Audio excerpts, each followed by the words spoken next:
Уважаеми дами и господа, днес наш гост е професор Борислав Борисов, човек с впечатляващ опит в областта на архитектурата, градоустройството, урбанизацията на територии, човек с академични и не само академични знания, човек и практик. Смятам, че когато говорим за стратегическо управление, представители на академичните общности с всичката тази експертиза, която имат и знания и практически опит, за нас ще бъдат много полезни. Във връзка с това, господин професоре, напоследък се тиражира доста темата общи устройствени планове и дали тези общи устройствени планове ще свършат нужната задължителна работа при организацията и развитието на населените ни места, общините, респективно дали това нещо ще бъде полезно за населението във времето или би било по-добре да се мисли за следваща крачка, а именно регионално планиране. Тук аз предполагам, че аудиторията, която ще слуша и гледа това, което ние дискутираме, едва ли е аудитория от академичната общност, по-скоро е, предполагаме, на разностранна по своите интереси и по своите нагласи аудитория. Поради тази причина аз ще се опитам малко по-разговорно да поясна моя отговор по повод на поставения въпрос. Аз се радвам на един такъв въпрос, защото въпросът ми напомня времето, когато господин Аспарухов беше кмет и ние почнахме да работим по общия устройствен план тогава на община Божурище. Тази материя за професионалистите е много позната и по-малко позната и по-малко практикувана в ежедневието от, така да кажа, от голяма част от нашето население, т.е. от многообразието от наши съграждани, които така или иначе са засегнати от тази материя, но те дори някой път не съзнават с какво и как. България е една от страните в Европа, в които общите устройствени планове са задължителни. Т.е. всяко едно предвиждане в тях се превръща в ограничение, което след това не може да бъде лесно променяно. А от 2 години насам, откакто Конституционният съд постанови, че и общите устройствени планове, по подобие на подробните устройствени планове, подлежат и на съдебен контрол, нещата още повече придобиха така, за България един много сериозен вид на проблеми, които възникват от и към общите устройствени планове, защото всяка една община, така или иначе, трябва да има такъв план, всяка една община трябва да се стреми да реализира най-добрите си свои възможности за развитие и това да стане чрез самия общ устройствен план. Дали това е така е друг въпрос, защото дори кметовете на общините в България не си знаят или не искат да спазват законови разпоредби, които са задължителни за тях. Една от тази законова разпоредба е, че всеки български кмет на община е длъжен веднъж в годината да дава отчет пред Общинския съвет, и това е законова разпоредба, за изпълнението на общия устройствен план и за неговото бъдещо развитие. До момента аз не съм се срещнал с нито един кмет, който да го е правил. Не говоря само за кметовете на Столична община и последния кмет Гражданка Фандъкова, говоря изобщо за кметовете на всички общини. Това е показателно, защото ежедневието на българските управленци, включително на кметовете, е затрупано от какви ли не неотложни ежедневни проблеми и на заден план остават най-важните неща, които са свързани с стратегическото планиране, с изобщо планирането на цялата общност. Респективно управление. И управление, да. Често пъти дори не се забелязва що за проблеми възникват в този начин на деформирано мислене. Защото това е типично деформирано мислене на управленския елит, ако можем да го наричаме елит, дори на местно ниво. Давам пример с наредбата за зелената система на Столична община. Ако направим една съпоставка с законовите разпоредби от специализирания закон за устройство за застрояване на Столична община, който препраща към задълженията, които би трябвало да бъдат уредени с наредба, ще се види, че наредбата прави нещо съвсем различно от това, което изисква закона. Какви са последствията? Последствията си, че вместо управленските органи да се занимават наистина с развитието на публичното озеленяване, нека да разбираме, това са паркови градини, нека да разбираме, това е улично озеленяване, нека да погледнем всички аспекти на публичното озеленяване, като благоустройство, осветление, поддържане на зелена растителност и така нататък. Не, това не се прави от администрацията, но администрацията, и то с много служители, ежедневно рекетира всеки собственик, особено когато той тръгне да прави някакво инвестиционно намерение, което не е само негово лично благо, а е благо за цялата общност, за да го рекетира от гледна точка на това, имал ли е той или е нямал, преди да започне своите инвестиционни проучвания и проекти, в собствения си поземлен имот някакъв вид дървета, храсти и друг вид растителност. И ако имал примерно 10, 20 или 15 круши, ябълки или джанки и някакви други подобни, той започва да прави заснемане, започва да прави доказателства, започва да възлага на специалисти, за да покаже ще останат ли те или няма да останат след реализация на инвестиционното намерение. Което е първо е в противоречие на нашето законодателство и второ е изключително извращение на политиката за развитие на зелената система, особено на големите общини. Но това е само пример по повод на това, че по темата за стратегическо и общо планиране на общините, че то реално почти липсва, на хартия го има, но почти липсва и ежедневно управниците ни гонят някакви неотложни, възникнали от вчера за днес пожарникарски, нека ги наречем, техни задачи. Вижте сега, аз на базата на това, което чух от вас, оставам с впечатление, че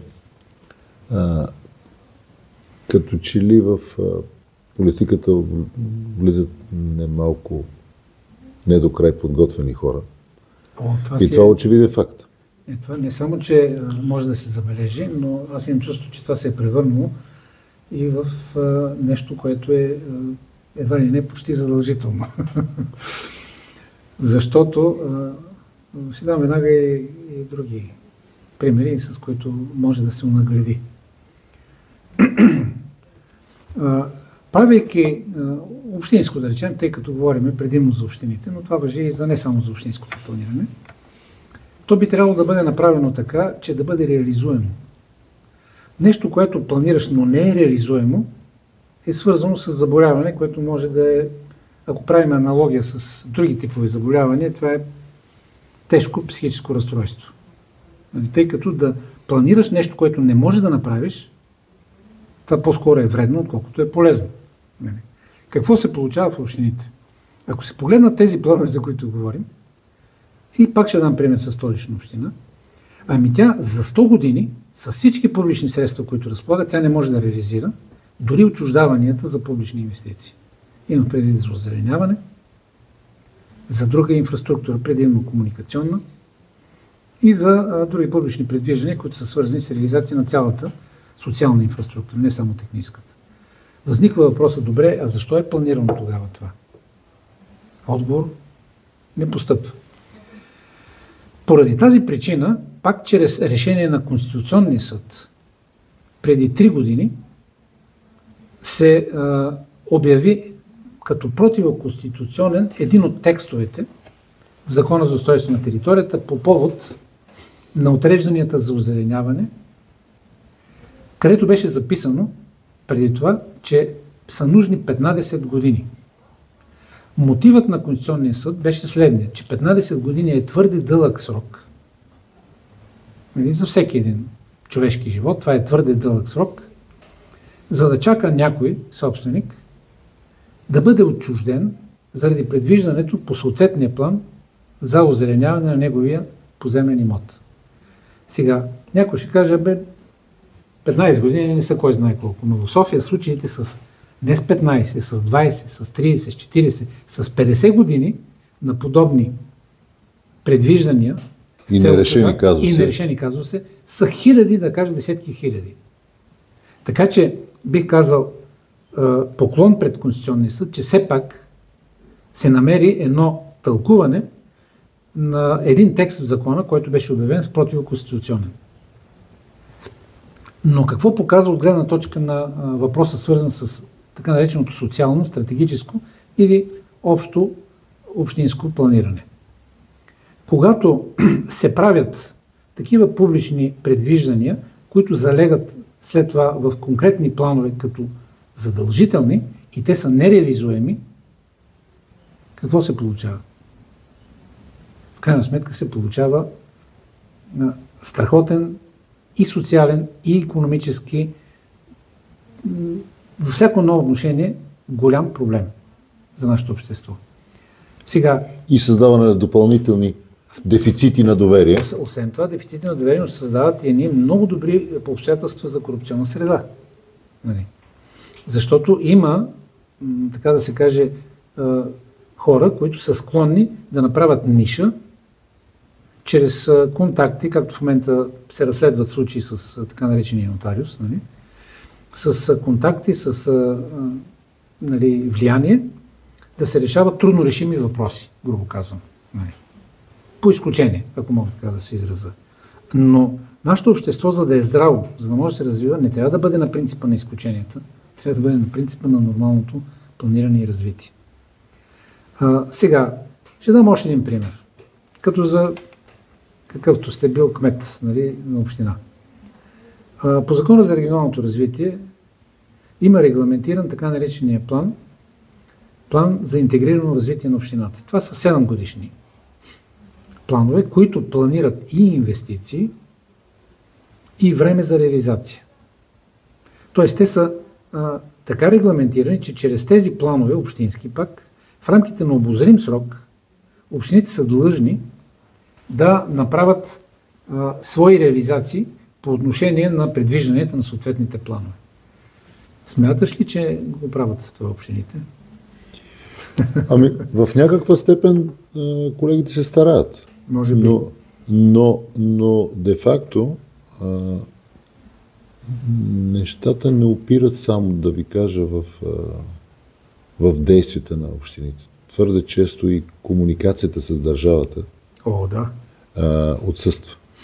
И моите впечатления са, че държавата като че ли в много от стратегическата организация на общините, това, което споменах в началото на нашия разговор, което касае и регионалното планиране, като че ли там създава едни допълнителни условия за натрупване на дефицити на база и на това, че тя самата не се организира достатъчно вътре в държавната администрация правилно. Даже бих казал, не се организира достатъчно верно. Виждате, че ние имаме чести смяни на правителства и оттам влизаме в този режим на дефицити, тъй като доста и от кадрите, които се появяват, виждате, че са в по-млада възраст и им трябва време да се научат и накрая страдат преди всичко общините. Аз обаче си позволя едно така онагледяващо, може би не съвсем уместно сравнение, защото наистина честата смяна наистина крие рискове. Но не е това причината да имаме проблеми. Тъй като и в спорта, казвам като на бивш спортист, когато сменяш на терена играчи с такива, които са починали, това не е проблем, напротив, често пъти това може да даже по-добър резултат да даде за съответния отбор. Проблемът е друг, че всеки попаднал в управлението смята, че започва от него летоброенето. Няма никаква приемственост, напротив, дори често пъти има антагонизъм. Да се докаже, че той, който е предишния, нищо не е правил, лошо е правил. Даже май го е нямало. Даже, ако го е имало, той трябвало да го няма и така нататък. Така че ето, давам примери за това, че в конкретния българския случай на това измерение, честа смяна, Не толкова феномена на честотата на смяната е големия проблем. Големия проблем е в нагласата. Нали? И в отсъствието на стратегически подход и последователност на всеки следващ, който идва, може би. Точно така. Ще дам един пример. Това сме го коментирали с архитект Здравко Здравко, който е главен архитект на София. Липсата на приемственост. Тъй като съм архитект, ще дам такъв пример. И той ми каза, че когато е ходил в Тел Авив, тамошният главен архитект му е разказал, че постъпвайки като главен архитект, 3 месеца е работил рамо до рамо с бившия главен архитект. И той го питал как е възможно това и той му каза, това е при нас практика. В момента, когато постъпи, нали, един важен, отговорен служител, какъвто може да бъде главният архитект на една сериозна община, е нормално бившия, компетентен и много знаещ специалист, който преди това изпълнява тази длъжност, в продължение на няколко месеца, един вид да му предаде всичко, което е необходимо, за да може ефективността на работата на новия да бъде на високо ниво. Къде в България това е възможно да се случи? За съжаление, аз не съм виждал такива, може да има някакви изключения. Но ето тази практика, може би трябва да се опитаме да я наложим по някакъв начин, на базата и на опита, който виждаме, че имат държави, които очевидно се справят добре. Но понеже спомена с материята. Аз също съм бил в Тел Авив и съседните общини. Да. Наистина там има какво да се види. Разбира се. Но и още един аспект ще засегна, свързан с това, което беше казано по отношение взаимоотношението на община и държава, т.е. на държавни органи, и законодателни, и изпълнителна власт и така нататък. Вземам един феномен, какъвто е българската реституция. Някой ще каже, да, това е справедлив процес, защото връща в реални граници и така нататък земи, които преди това по някакви други обстоятелства са били отнети. Но в контекста на оценката на въздействие, което сега е задължителна за всеки един законопроект, ако беше направена тогава една нормална, но реална оценка на въздействие, то щеше да се забележи, че когато се върнат всички земеделски земи в урбанизирани територии, не говоря за извън урбанизираните територии, изведнъж ще се получи онзи феномен, който създава невероятни социални конфликти в големите градове. Жилищни комплекси навсякъде, хиляди квадратни метри, хиляди имоти, върнати в реални граници, между блокови пространства и къде ли не. При това без никаква оценка за въздействие.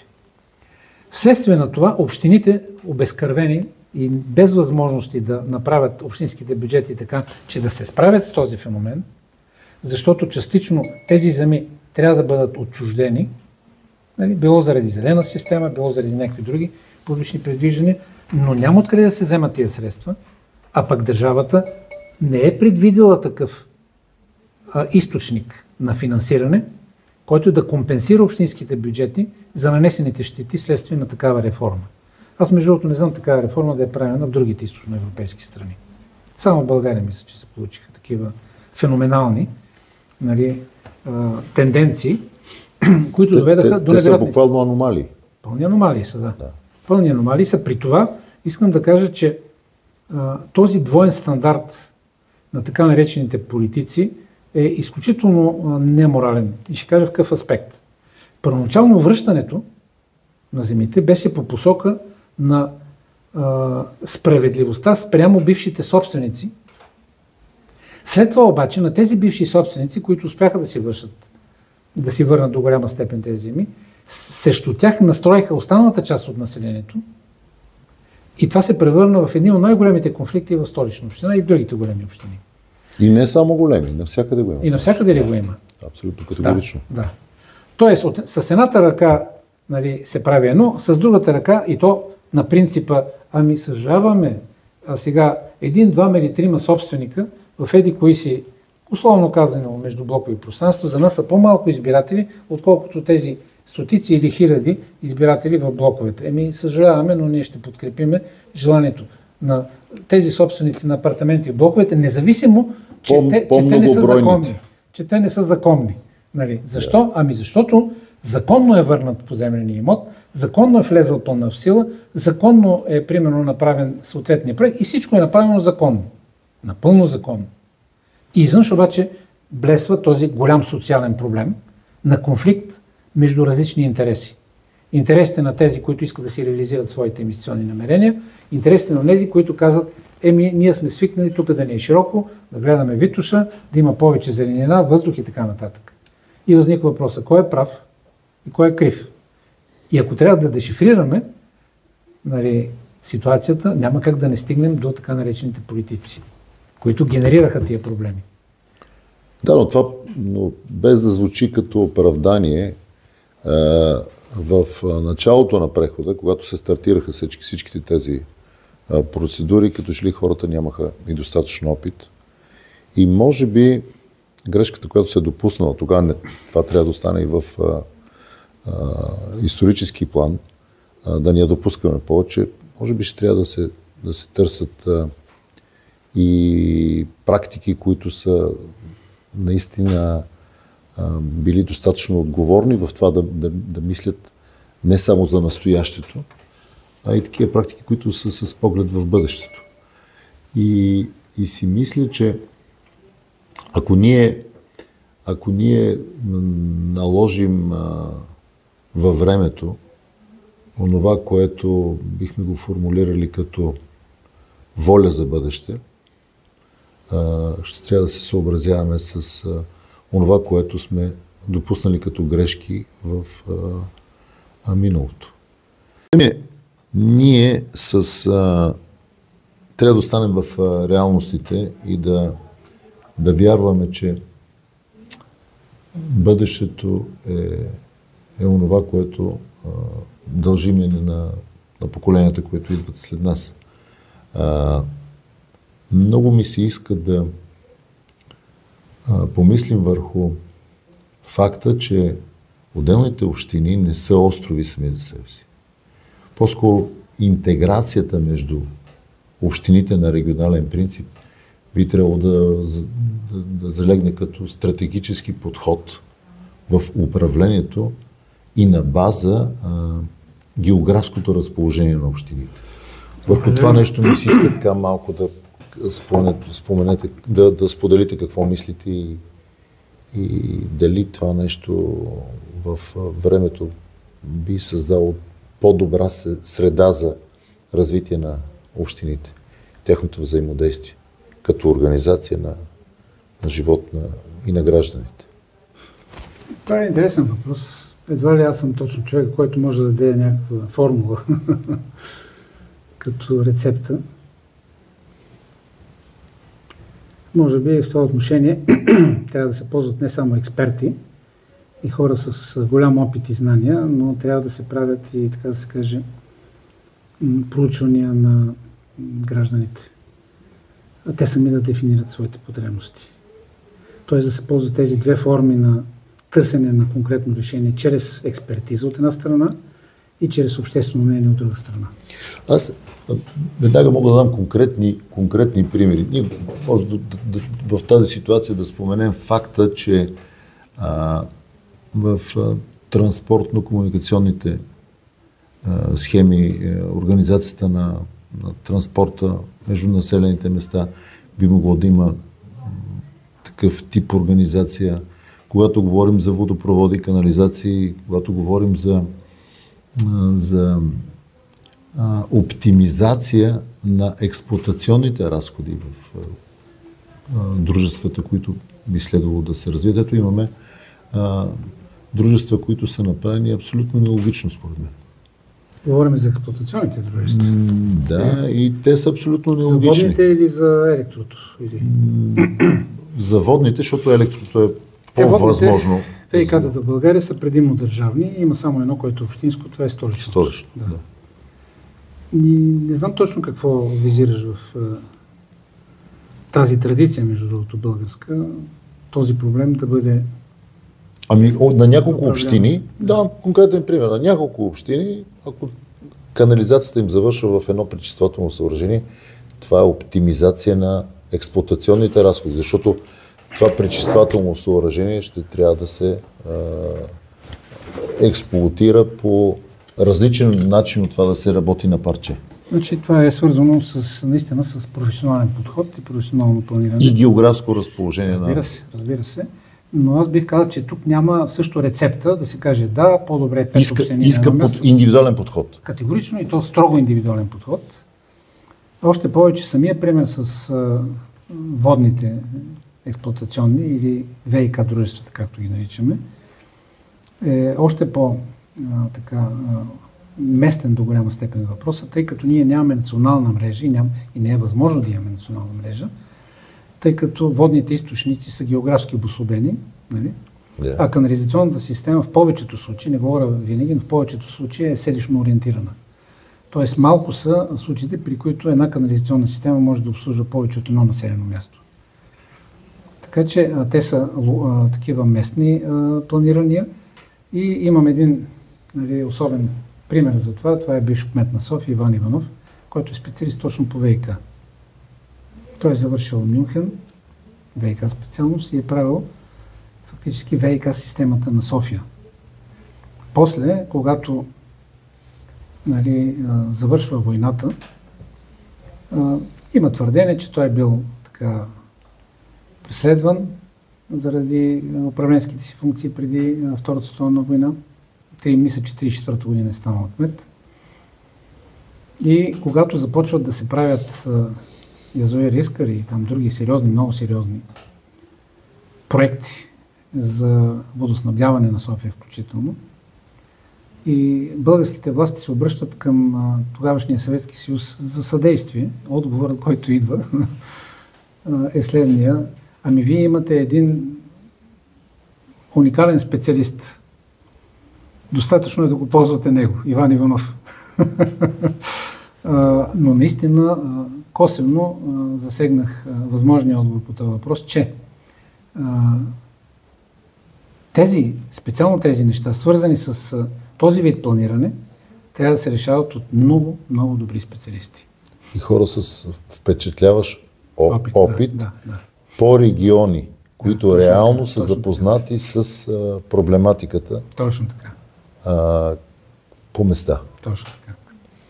Специалисти с опитни хора по места. Точно така. Аз ви благодаря за този отговор, беше много, много ценен и се надявам голям процент от колегите в общините да чуят това, което казахме, да се опитат да са в режим на осъзната отговорност по темата. Защото ние днес говорим за пречиствателни съоръжения, говорим за правилно устойчиво развитие на общините в сектора, което е свързано с защита на всякакви природни богатства и запазване на водите, които са нещо, което са безкрайно ценно и важно. Но всичкото това нещо става следствие на много отговорен труд, който трябва да се полага от колегите в областта и там, където нищо не достига, на разположение са професионалистите и те със сигурност се надявам, че ще бъдат от страната на онези, които имат нужда за правилна организация и планиране в посоката. Много вярно. Още повече ще става все по-актуално, защото има и глобални тенденции, особено свързани с промяната на климата. Колкото и парадоксално да звучи, след 50 години, дори има такива хипотези от учени, които са изследвали, в зависимост от темповете на развитието на тези процеси, е възможно в София да се появят огромни територии с пустинен климат. България все пак е една от тези страни, които по-трудно би могло това да се случи в бъдеще. Говоря за периоди след 50 до 100 години. Но водата като ценност и като ресурс ще бъде един от най-важните въпроси на планирането на следващите поколения. Значи отговорността на тези, които днес управляват, става все по-голяма и на мен ми се иска да вярвам, че това, което споменахме днес, темите, които засегнахме, ще бъдат чути от хората, които са на терен днес и хората, които трябва да решават проблемите, не които касаят настоящето, а да имат сериозен поглед в бъдещето, да имат и такъв хоризонт на мислене, който да е с нужната доза отговорност. В времето аз така, господин професора, се опитвам да презентирам една идея.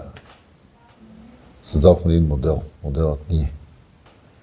И въпреки, че в народопсихологията ни като че ли присъства в немалък процент това индивидуалното повече, се надявам да започнем да развиваме това усещане за ние, а то според мен е правилно да бъде и подкрепено от представителите на академичната общност и вярвам, че те го и правят. Но във времето ние виждаме, че недостатъчно често са търсени и като че ли в определени моменти с усещането, че остават леко изолирани. Какво мислите?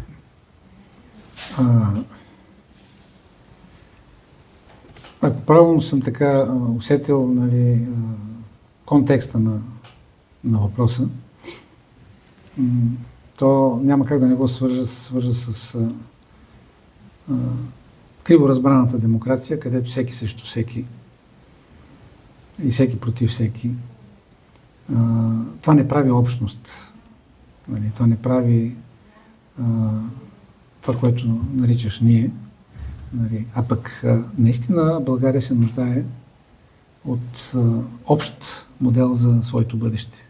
И то бъдеще, което да дава спокойствие, надежда и развитие на всички следващи поколения. Това липсва в момента.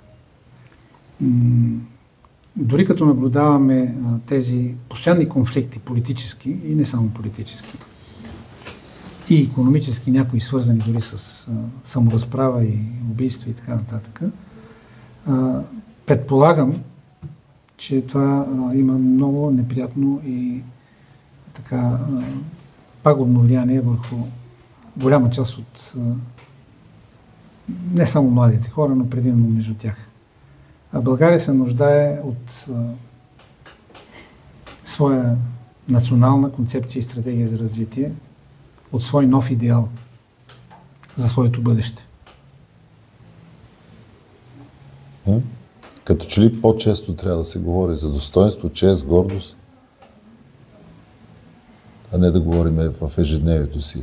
Да загърбим егото си. Това, между другото, според мен, разбира се, ще става все по-актуално и важно, защото тенденциите са към глобализация, при което геополитическите конфликти ще бъдат водещи за световното развитие. При тези геополитически конфликти, когато една държава, каквато е България, не мащабна, не представляваща регионален или световен център, нали, тя много внимателно да провежда цялостната си своя политика, за да не изпадне в една ситуация, в която ситуация сме изпадали един-два пъти, а може би и повече от два пъти, довели до съответните национални катастрофи. Да завършваме нашето предаване с това, което казахте, да не допуснем следващата национална катастрофа. Това е задача, която трябва всеки един трезво мислещ българин да си я поставя всеки ден и всеко негово действие да е с нужното държавническо усещане за бъдещето народ, родина, респективно нашите деца. Нашите деца са, в крайна сметка, онова, заради което полагаме тези всички нужни усилия. И аз вярвам, че с предаването, което правим, с присъствието на такива отговорни, можещи и знаещи хора като вас, ще отключим това усещане в по-голям процент от населението. Дай Боже, както казват българите. От хората. Да ви пожелаем късмет, здраве и разбира се, да вярваме, че вие ще откликвате на всичко това, от което ще се нуждаят по-малко опитните и да вярваме в това, че бъдещето е на младите, но да има хора като вас, които да бъдат чувани често. Ами всеки трябва да има своето участие. И аз с това ще завърша, защото малко хора все пак съзнават, че макар да са синоними думата участ и съдба, те все пак са две различни думи и са свързани с това, че да, наистина, не всичко зависи от нас. Може би има съдба, но има и участ, в която ние също сме фактори за промяна на нашето бъдеще. Благодаря ви. Здраве и късмет. Благодаря.